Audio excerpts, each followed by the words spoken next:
कोल्हापूरपासून काही किलोमीटर वरती असलेले माझगाव तालुका पन्हाळा येथील नदी बंधाऱ्यावरून भाताचे रोप तरू घेऊन निघालेल्या फॅशन प्रो गाडीवरून सांगरुळ गावातील युवक शेतकरी सुनील मोरबाळे जात असता पाण्याचा अंदाज न आल्याने पाण्याचा जास्त प्रवाह असल्यामुळे बंधाऱ्यावरून अचानक शेतकऱ्याचा गाडीवरील ताबा सुटून गाडीसह नदीपात्रात वाहून गेला। सुदैवाने त्याला पोहता येत असल्याने तो गाडी सोडून नदीपात्राबाहेर आला।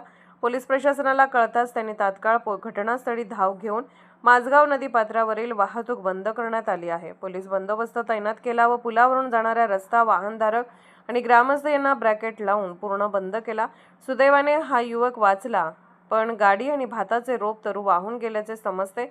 दरम्यान ही घटना समजताच माझगाव ग्रामस्थांनी मोठी गर्दी केली होती।